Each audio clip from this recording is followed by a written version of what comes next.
Hey, this is Pastor Adam, and I just want to let you know up front that this is going to be a longer episode, maybe even a controversial one. I'm going to weigh in on the conflict in Israel today. I was surprised over the last few weeks at how few people actually asked about this. Actually, for a while, no one asked about this to me personally. And then eventually I started to hear things through the grapevine of people taking a position on it one way or another. Some people pro-Israel, some people pro-Palestinian. Not that that's a direct dichotomy, but those were some of the things that I heard. And I had pastors ask me about it, and we talked about it as pastors right away to decide whether we needed to say something about it. What we decided to do was to have a prayer time about it. That was right after the attack on October 7th, but not to make a bigger statement about it because the details of this can be so nuanced and there's a lot of history involved. You can't make a simple statement without really giving the wrong impression probably to a lot of people. So we haven't made a major statement about this as a church yet. And then on Sunday, I had a few people talk with me about it, and some were representing the thoughts of other people too. And some people are outraged that we haven't made strong statements one way or another. Some people feel very strongly pro-Israel, some more on the other side. And what I wish more people understood was that these kinds of hot button issues are not as easy and clear cut as we want them to be. Politicians can get up and make a simple, bold statement that energizes their base, but those statements usually fail to account for the nuance of the situation. And political pundits can yell angrily about one side of the issues and their audience eats it up. Anyone who knows more of the story rolls their eyes and stops listening. But it doesn't matter because a certain percentage of people will find those dogmatic statements to itch their ears, and they will keep supporting it not knowing what they are missing. With many of these current events issues, a simple, quick statement is not just naive, it's foolish. James 1:19 says, "Understand this, my dear brothers and sisters, you must all be quick to listen, slow to speak, and slow to get angry."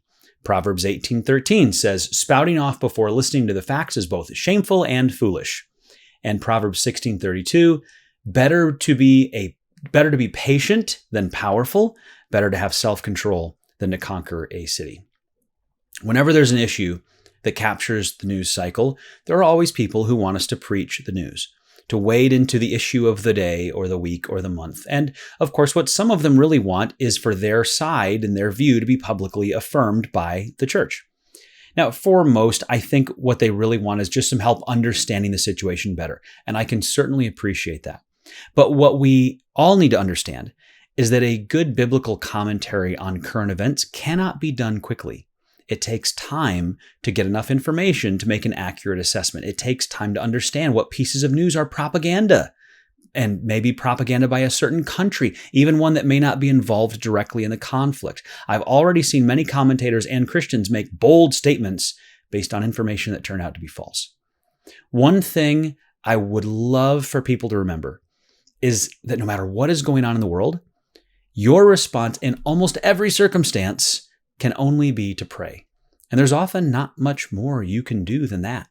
Whether or not you understand what exactly is happening and why makes almost no real difference on your life or your actions. It's just, I would like to know. Whether or not your church has released a statement in support of your particular perspective on some issue has no bearing on how you live a godly life. Your responsibility as a Christian is to trust God no matter what happens, to pray in all circumstances, to be quick to listen and slow to speak. And as Proverbs 18:13 says, we must be careful not to spout off until we know all the facts. And that's what we try to do as a church. So now we've had some time to look at the facts when it comes to the current conflict in Israel. I've had a chance to talk about this with our pastors, and I've been tracking the news and commentary on it as closely as I can. I can't make a quick statement about this because it's too nuanced. What I'm about to share with you has taken tens of hours of research. And just to be honest with you, that's research that takes me away from my family a little bit. It takes me away from studying to preach. I've spent hours on this today that ideally would have been spent preparing the message for Sunday.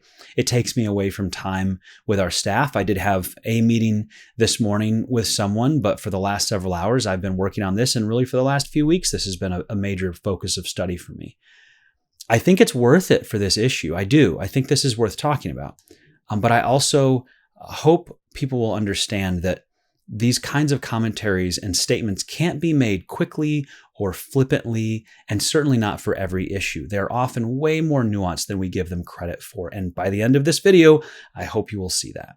If I had made some statement about this conflict quickly, I guarantee you, I would have been ignorant of some important details that needed more time to come out and required more information and study. And I've now watched a few different churches who made statements right away, and I've been really disappointed in their one-sided perspective and their failure to look at all the facts, just as what the Bible tells us to do, or their failure to consider facts that don't support their position.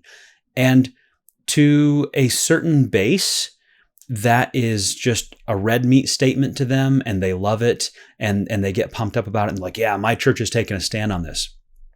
But I got to be honest, from what I've seen, those statements aren't fully truthful. It's not that they're trying to lie. It's just that they're ignorant of all the details and they're not balanced in their approach. And then I think for a percentage of people that will disagree with them, or that maybe are just more aware of some of the facts than they are, it gives them the impression that these Christians, they don't know what they're talking about.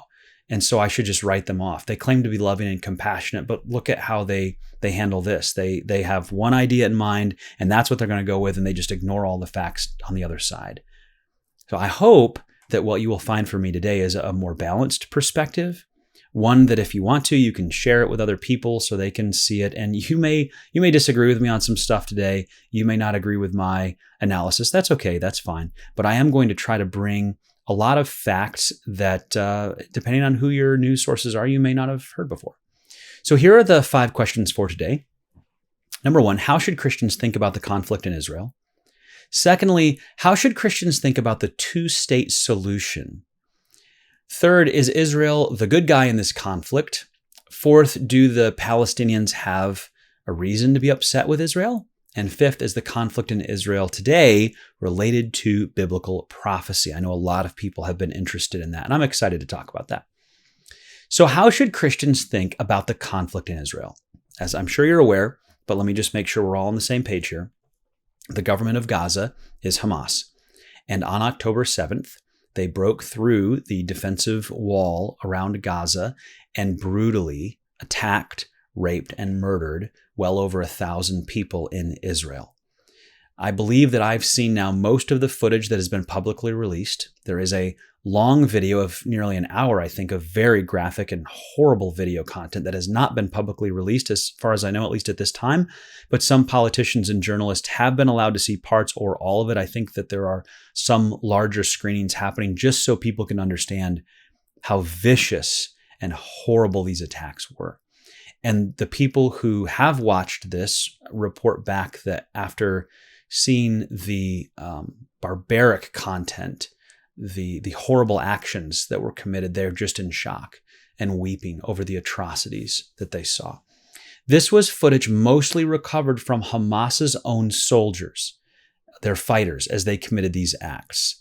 There's even a phone call of a Hamas fighter calling his parents, using the phone of one of his victims and describing his acts, wanting them to be proud of him. Hamas has released video of some of the atrocities themselves, including evidence of brutal rape and killings. So how should Christians think about this? Well, it's horrifying.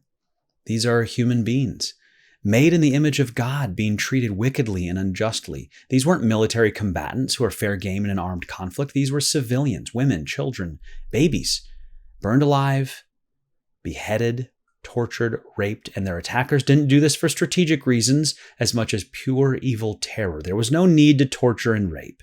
There was no need to target civilians explicitly, but that's what they did. The evidence is clear. The people who claim this was made up are living in a fairy tale world. Hamas isn't denying any of this. They're glorifying and celebrating it. And their allies around the world are celebrating it. The video footage, pictures, and posts online are irrefutable evidence. Again, some of it coming directly from Hamas.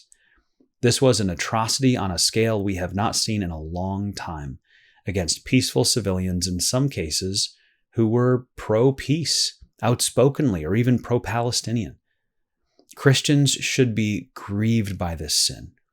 When Jesus says, "Blessed are those who mourn," I think this is a part of that. We mourn for our own sin, and we mourn when we see sin in the world. This was injustice. These were evil attacks on God's creation, and I think God's judgment will be severe for these people, and rightly so. Christians should pray for the victims and the families of the victims. Christians should pray for the people of Gaza who are under Hamas rule. And believe it or not, Christians should pray for the leaders and the fighters of Hamas. Are any of them beyond redemption? Are they beyond the love of God and his forgiveness? No. If the Apostle Paul, who pursued and persecuted Christians in a similar way, could be rescued and become a leader for Christ, then no one in Hamas is beyond that possibility. So pray for them. How should Christians think about the two-state solution? Israel has been in favor of a two-state solution for decades, and on 5 different occasions has offered or accepted a Palestinian state.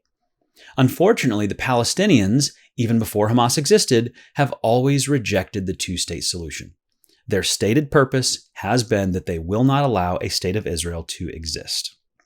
This is not necessarily true of all Palestinians, but many, even outside of Hamas, for decades have maintained that Israel must be destroyed. So they reject any plan that includes a state of Israel.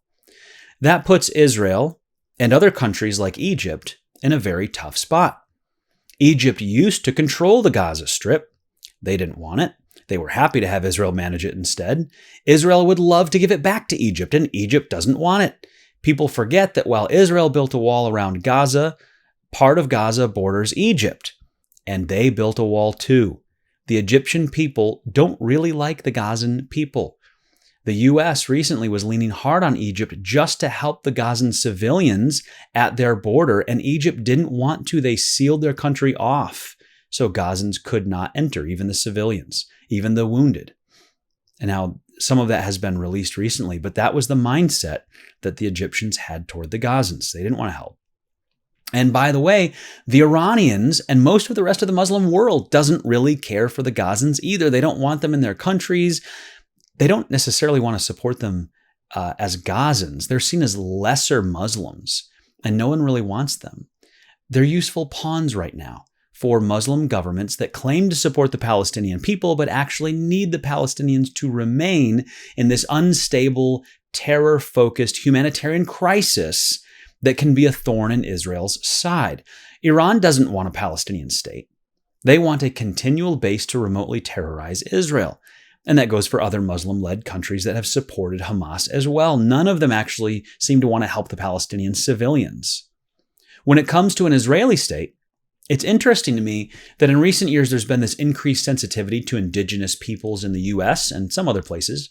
The farthest back we can trace a people group in the land of Israel is the Jewish people. For an existing people group today. The other people groups that were there before Israel, they don't exist as peoples anymore. Jewish people had a state on that land going back thousands of years, and there's ample archaeological evidence for that. And I don't actually think this is a strong argument for why Israel should have a state, but if the idea is that non-Jewish Palestinians had it first and the Jews took it away from them, well, the Jews had it before that, and it was taken away from them. So it's just not a very strong argument either way. Now, after the Jews returned in primarily the late 19th century and early 20th century, they bought land from the Arabs. And then eventually in 1948 were granted the right to become their own state, their own country. I'm using those terms interchangeably here, of course. And although much smaller than their historical boundaries for the Israel state, they accepted this new state, and there was going to be a non-Jewish Palestinian state there as well. But then several Muslim and Arab nations attacked them right away, and Israel defended its land successfully, which essentially confirms their validity as a state. They defended their right. They weren't able to be overtaken. If the Muslim and Arab countries had been able to beat down Israel, this would not be a debate today. There just would be no state of Israel today. And most of the Jews, again, would be living in a diaspora spread all over the world, not at all in their historic homeland. So by just about any metric, whether you look at their ancient history there, or you look at their ability to defend their land after they were granted the right to a state by other countries, alongside a non-Jewish Palestinian state at the time, that was the idea anyway, the Jewish people have a right to a state of Israel in that land.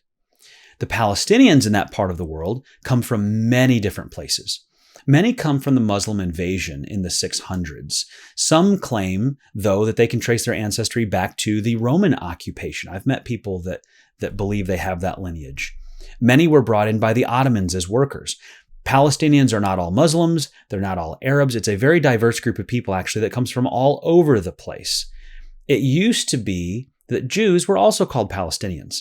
That's just what the region was called. It was Palestine. It had nothing to do with any particular people group. Now, I'm going to use the term Palestinian from here on to refer to non-Jewish Palestinians who have lived in that land for a long time. But those who believe that the Palestinians are the indigenous people of the land tend to be thinking about recent history. But the Jewish claim to that area goes back thousands of years earlier. And the various Palestinian peoples that moved in later, or in some cases were brought in as different groups, they took over the land that used to be Israel. At times, Palestinians and Jews have lived in relative peace there. At times, Christian crusaders have made military pilgrimages to force out Muslims and sometimes force out the Jews.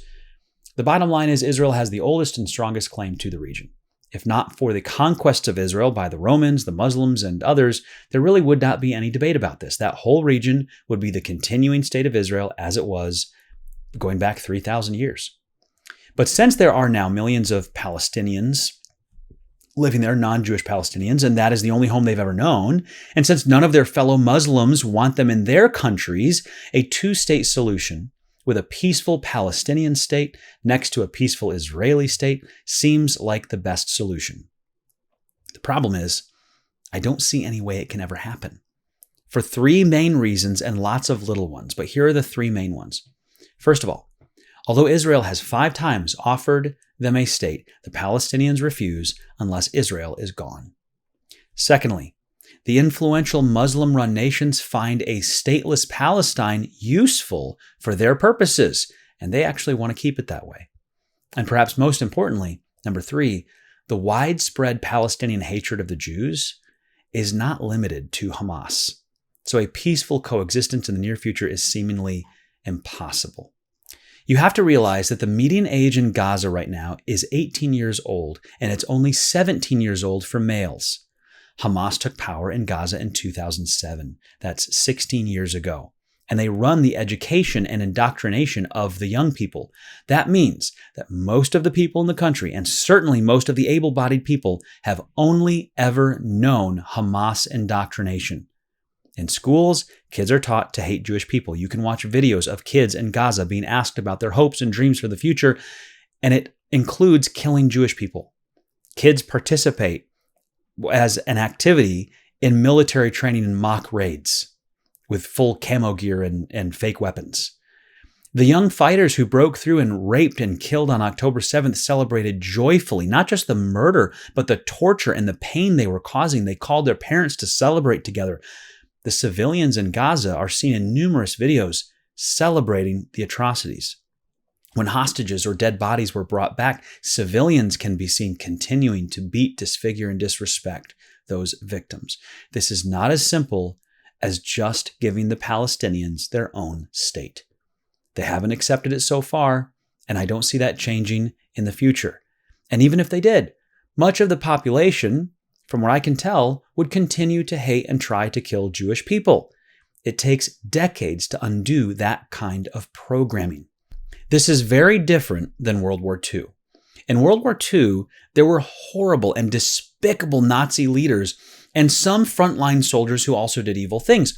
But there were lots of people who were just following orders or didn't even really understand what they were doing, but they got caught up in it. The ideological conditioning going on in Gaza is on another level. It's closer to North Korea levels of brainwashing.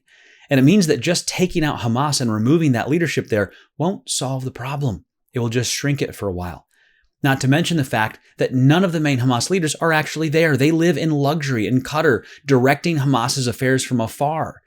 They will try to find new leadership, new ways to infiltrate, new ways to capitalize on the suffering of Gazans for their purposes. Now, I do want to be clear. There are Palestinians, Arabs, and Muslims and Christians who want peace and are willing to coexist with Israel. That is much more the case in the West Bank, I think, than in Gaza. there's still some hatred toward Jews there too among some of them, and some hatred toward Christians, even though there are Arab Christians living there. There's just an uneasy coexistence in the West Bank that sometimes boils over into skirmishes and fighting and sometimes acts of terror or crackdowns.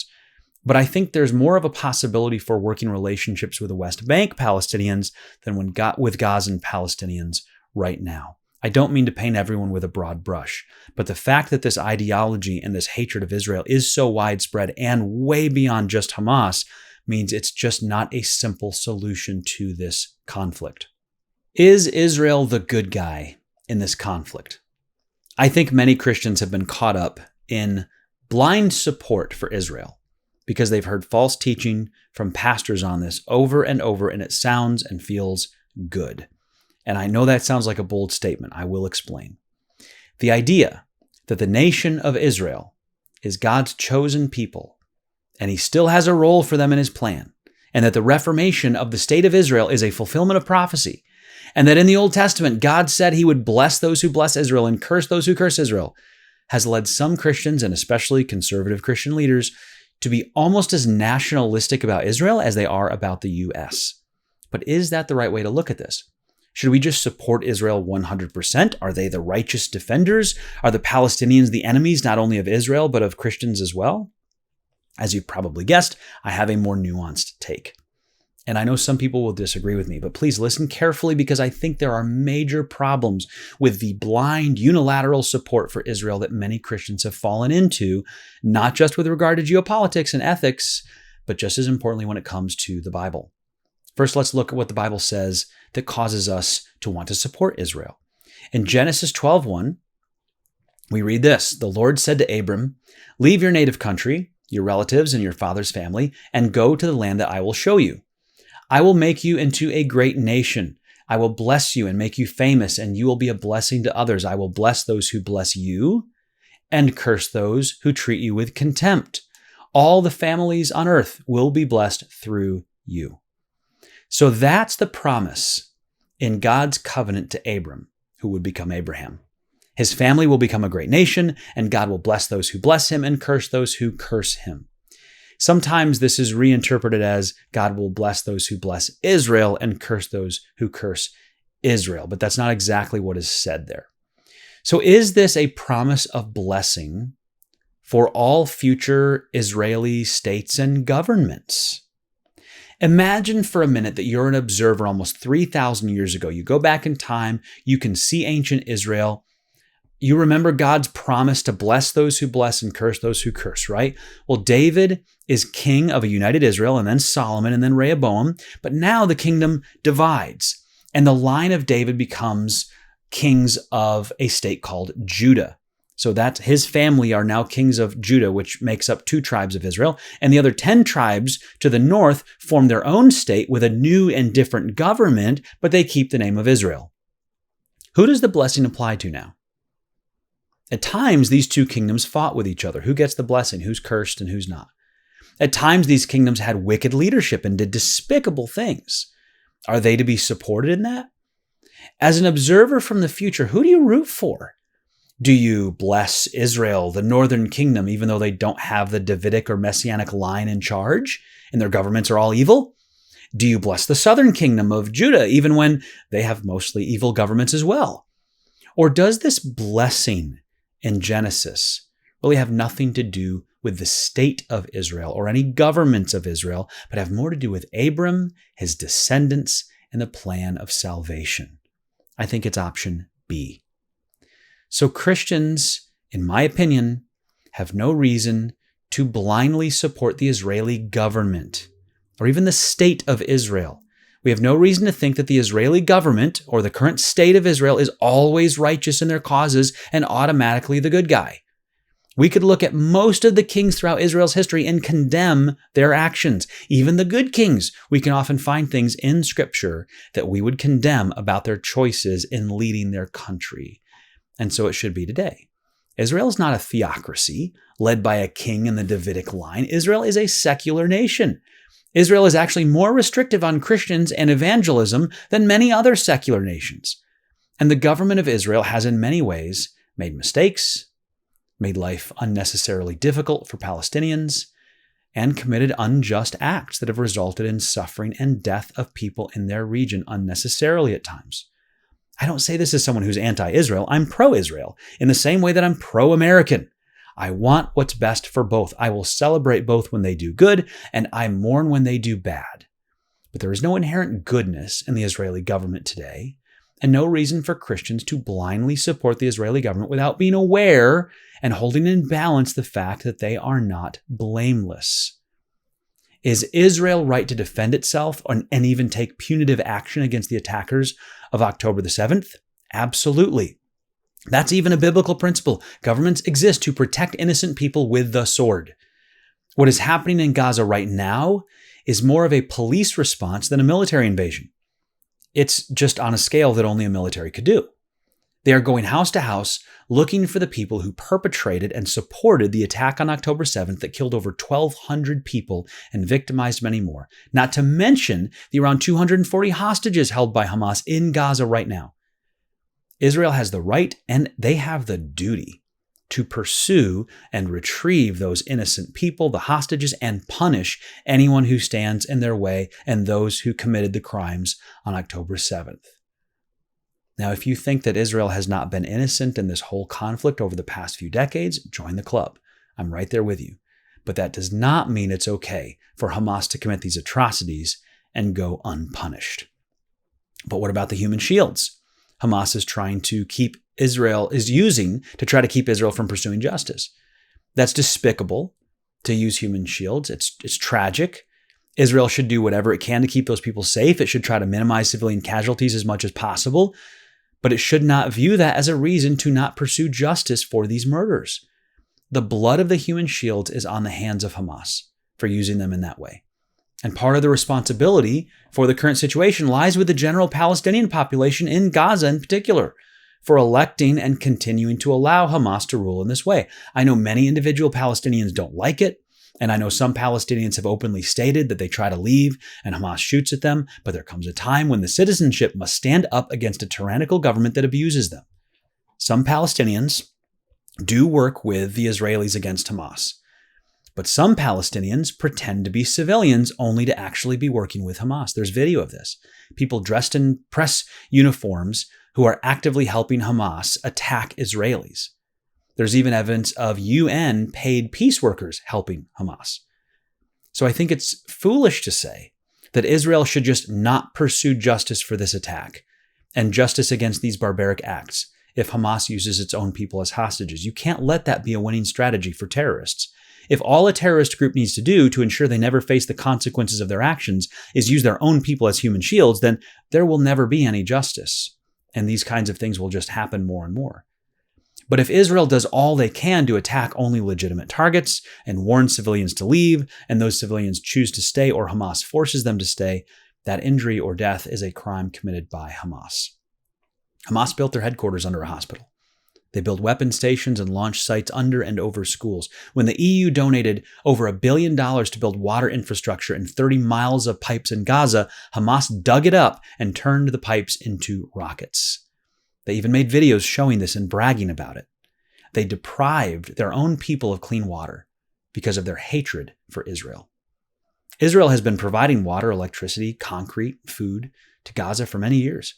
You would think that would lead to some goodwill and peace talks, but Hamas takes these things for its military efforts. It takes the concrete meant for homes and schools and uses it to build tunnels for invasions.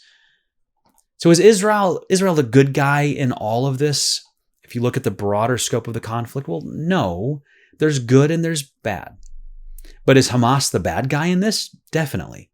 There is no good in Hamas. And I support Israel's effort to bring them to justice for their crimes, even though I'm not going to blindly support everything Israel does or ignore when they do something wrong. And by the way, many Jews in Israel feel this way. They know their government has problems, and many of them disagree with how the state handles things when it comes to the Palestinians. They are fairly united right now in their response to October 7th, but divided on how to handle the broader conflict. Do the Palestinians have reason to be upset with Israel? Yes, and for many reasons. In some cases, Israelis have purchased land from Arabs in good faith negotiations. But in other cases, Arabs were forced from their homes, either by manipulation or actual force, and replaced with Jewish settlers. There are numerous stories of Arabs being mistreated, discriminated against, and sometimes killed unjustly by Israeli forces. One of my friends who lives in the West Bank has been treated poorly by Israeli forces, and he's an Arab Christian. There are times where Israel takes action preemptively or reacts with a heavy hand, and many civilians get caught up in the crossfire unnecessarily. And I'm not just talking about Gaza here, but the West Bank and the settlements as well. The way things are set up currently, it's closer to a caste system and apartheid for many Palestinians, and it is degrading and economically damaging for them. At the same time, there are many things we can point to with the Israeli government and support them. They seem to take extra effort to warn and remove civilians before their responsive attacks in Gaza. They have many Israeli Arabs, some call themselves Palestinians, some do not, who are citizens in Israel and serve in politics and even in their military. Some of them choose to serve in the military in Israel, even though they don't have to. They're not forced to if they're not Jewish. Israeli Arabs of Palestinian descent have the same rights and freedoms as any Jewish person. So that's an example of what would be great for all Palestinians. Now, some Palestinians don't have full citizenship. Some of them only have work permits if they're based out of the West Bank. And so this is certainly not true for all, but for some, it's a model that would be great to see more of. Prior to the October 7th attack, Israel was trying out a work program where Gazans were allowed to enter Israel, work in Israel, and provide for people back in Gaza. So there were steps being taken by Israel to try to improve the plight of the Gazan people and hopefully work against this divide that is there. My point in all of this is to hopefully expose you to some of the facts that maybe you weren't aware of. If you're on the pro-Israeli side, you need to know that there's good and bad with the Israeli government. The Israeli government is not what God is talking about when he speaks of blessing and cursing. And remember that there were more evil governments in Israel's history than good ones. And that's straight from Scripture. So be careful about blindly supporting them. It's way more complicated than that. I've had a few people want me to give very strong statements of support for Israel. But generally, I don't think they really understand what that means. It's just more nuanced and complicated than that. I support their right to do what they're doing as they pursue justice. But even in that, they may take actions and do things that I think would be the wrong things to do. So I'm not going to just blindly support everything that they do. Now, if you're on the pro-Palestinian side, you need to realize that Israel has tried 5 times to give them their own state. The Palestinians rejected it each time, and that was before Hamas was even in the picture. And they rejected it because many of them simply do not want Israel to exist. From the river to the sea, Palestine will be free is code for Israel must be destroyed so it can all belong to the other non-Jewish Palestinians. But the Jewish claim to that land goes back thousands of years, and the Arab claim not nearly as far. You also need to recognize that the general population of Gaza in particular is not oriented towards freedom as much as the destruction of Israel. Not all, but many, if not most, are brainwashed into this ideology. If the Palestinian people were to throw away their weapons and commit to peace with Israel, there would be a free and independent Palestinian state tomorrow. If Israel did the same and threw away their weapons, they would be slaughtered and destroyed by Hamas and other Palestinians. I can't stress this enough, though. It's not all Palestinians that feel this way, but enough that the outcome would be horrendous. And then all the Palestinians, whether peace-loving or not, would be under the totalitarian rule of the same government that oppresses Gaza today. Is the conflict in Israel today related to biblical prophecy? Yes, but not in the way some people think. The Bible describes in Ezekiel 36 to 38 a return of Jews to their homeland. It says that the kingdom won't be divided anymore. It says that this will happen gradually in stages, like the parts of a body being rebuilt piece by piece, not all at once. In Ezekiel 37:11, we read, "Then he said to me, Son of man, these bones represent the people of Israel. They are saying, we have become old, dry bones. All our hope is gone. Our nation is finished." So the bones are Israel, and you may have heard of the dry bones and them coming back together. And that's an analogy to refer to Israel coming back together, and it's explicitly stated here. The Jewish people, for hundreds of years prior to the 20th century, were dispersed, scattered, scattered all over the world, withered up as a people, and yet through hundreds of years, these communities remained relatively intact. And actually, the persecution of them around the world kept them from integrating into the sociological melting pots of their host nations. So persecution actually kept them a more distinct people. It was a blessing in disguise in some ways. Then, in and around the turn of the 20th century, waves of Jewish people started returning to the land of Israel. They started buying as much of the land as they could from the Palestinian people, the non-Jewish Palestinians that were living there, many of them Arabs. After 1948, when the state of Israel was reformed, about 1 million Holocaust survivors returned, and then about 800,000 Jews came in who were driven out by the Arabs in other countries. So you have Arab countries oppressing the Jewish people who are like, let's get out of here and get back to this place that now can be our state. Then 1.5 million Jews came from the former Soviet countries. Ezekiel 37:8 describes a reunited nation, but not yet restored to God. Listen to this. Ezekiel 37:8. Then as I watched, muscles and flesh formed over the bones. So the body's coming back together. The skin formed to cover their bodies, but they still had no breath in them. Eventually, God will breathe breath into them, Ezekiel says. And this is reminiscent of the creation of Adam, right? The body and the breath going into it. And eventually they will recognize God and follow him again. But right now, we are in the stage where Israel is reunited as a nation. The skin is there, but they're not reunited with God yet. They don't have the breath in them. And eventually God talks about pouring out his spirit on them as a part of that. Ezekiel 38 also talks about an attack on Israel. And some people have wondered if the Hamas attack might be the start of that. Here's why I don't think the current conflict is directly related to these prophecies. Ezekiel prophesies that the coming battle against Israel will happen when Israel is at peace and thinks everything is good. The attack will be unexpected. It will be led by a nation that Ezekiel calls Magog, which is generally thought to be Russia. Magog will lead a coalition of militaries to include several nations that are Muslim states today against Israel. They weren't, of course, Muslim states back when Ezekiel prophesied because Islam didn't exist back then. But these now Muslim-led states and Magog, likely Russia, will form a coalition that will move against and attack Israel from the north. Now, the conflict today was started by Palestinians in the south. And it wasn't started by a great nation to the north with a huge army, which is what the Bible describes. In the Bible, when these nations attack, they believe that Israel is unprotected. That's their view. The Bible describes them as thinking we will come in easily and wipe them out. They don't have much of a defense. Well, that's certainly not the case right now.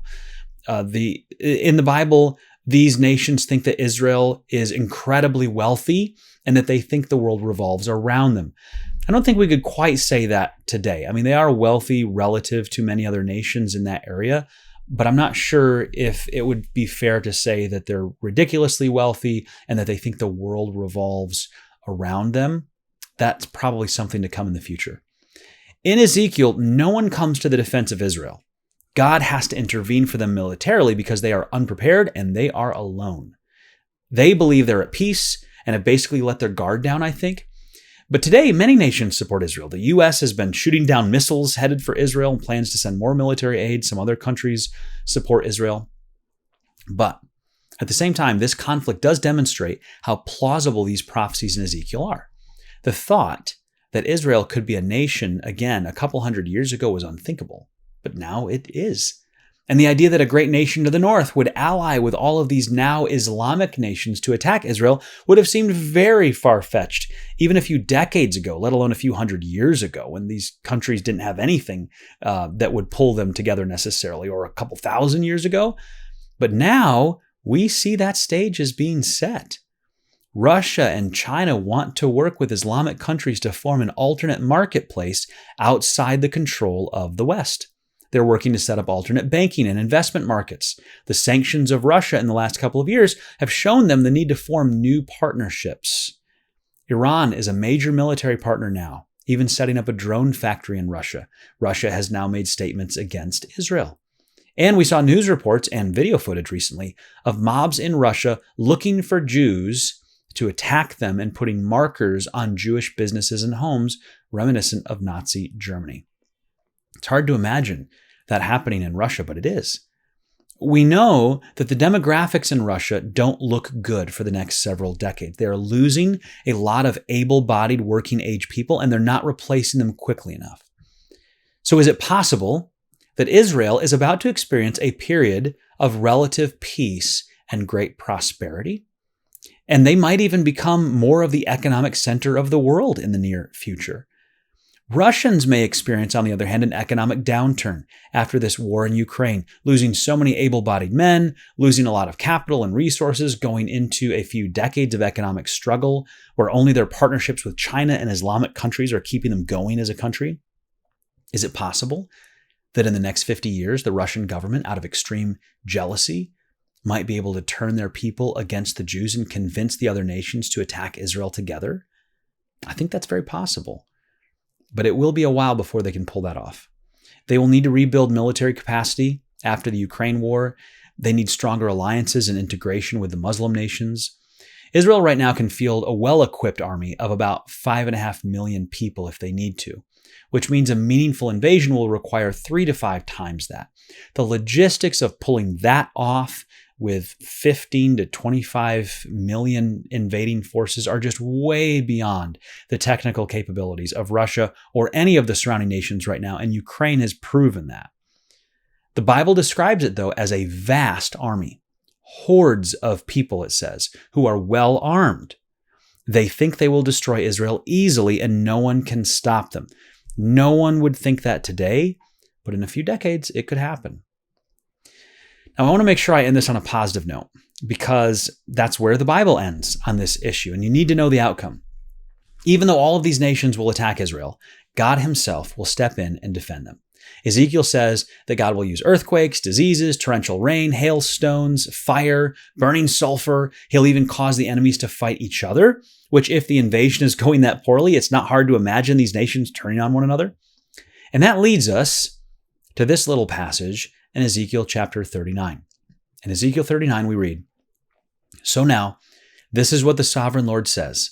I will end the captivity of my people. I will have mercy on all Israel, for I jealously guard my holy reputation. They will accept responsibility for their past shame and unfaithfulness after they come home to live in peace in their own land, with no one to bother them. When I bring them home from the lands of their enemies, I will display my holiness among them for all the nations to see. Then my people will know that I am the Lord their God, because I sent them away to exile and brought them home again. I will leave none of my people behind, and I will never again turn my face from them, for I will pour out my spirit upon the people of Israel. I, the sovereign Lord, have spoken." That's a great ending, and we have that to look forward to, and that hope in spite of all the turmoil we see today. Now, I know it's called the 5 Questions Podcast, but I have one more bonus question I want to throw at you. What's next for Israel and Palestine? Well, right now, Israel's response is underway. It will be several weeks before we really understand what's going on there. Information will come out selectively. Much of what we've seen confirms the accusations against Hamas of building under civilian infrastructure and using human shields. Israel has stated that it wants to occupy Gaza, and that may be necessary for some time. If you just find and wipe out Hamas, another terrorist group will take its place. There are others still operating in Gaza besides Hamas. Though Hamas has killed off the ones that really strongly oppose them, Hamas is not the only group there, organized group there. So that leadership vacuum will just lead to other terrorist groups kind of filling that in. Maybe at some point, the Palestinian Authority in the West Bank works out an agreement with Israel to oversee both Gaza and the West Bank, and Israel then pulls out of Gaza again. It is hard to see that happening anytime soon, as many of the Palestinian people would see any agreement made by the PA, that's the Palestinian Authority. Any agreement between the PA and Israel would be viewed as delegitimizing the PA. You're not supposed to do anything in agreement with Israel. So the PA would probably have to do some public relations work, maybe covertly, to try to convince some of the more militant Palestinians that an agreement with Israel is a necessary evil to accomplish their more nefarious purposes eventually. But at the same time, they would need to make sure the international community believed that this was headed toward a peaceful 2-state solution. It is unlikely that other nations will get involved right now just because they lack the resources and military power to do anything. All they can really do is lob a few missiles at Israel, which is kind of what they've been doing. They certainly can't take on the US and the UK and Israel. France was supportive for a while, but they probably won't help much at this point, and they're already turning on Israel a bit. We're probably entering an uneasy stalemate, where Yemen, Hezbollah, and Lebanon, and possibly Iran launch cruise missiles at Israel every now and then, and Israel and the US will shoot most of them down. Maybe some will get through occasionally. Israel will strike back on launch sites and weapons factories. The US will probably help with intelligence, but let Israel do the actual attacking, unless the new B-21 stealth bomber is so far beyond Israel's capabilities, and if the US won't let Israel get it right away, then the US may secretly help with some of the missions because it can fly in and out undetected with major payloads to wipe out targets. Israel would probably still be credited with the attack, unless the US wants a more direct conflict to open up and wants that to be visible. And there is an argument that a direct conflict for the US would be important or maybe even essential to a Biden re-election. The attacks by Iranian proxies on US forces, which have already resulted in some deaths and a lot of injuries, could be used as justification for that. We're too far out right now for that to be very helpful for the election, but I wouldn't be surprised if there's more military action from the US next summer if the geopolitics allow for it, because that will be viewed as a boost to Biden's re-election chances. Now, I've used the word probably a lot here because all of this is speculation. It's based on the best information that I can get my hands on today, but I'm sure this will develop and change tomorrow. Let me leave you with this. Pray for the people of Israel. Pray for the Palestinian people. Pray that more people on both sides would come to know Jesus as Savior. Thanks.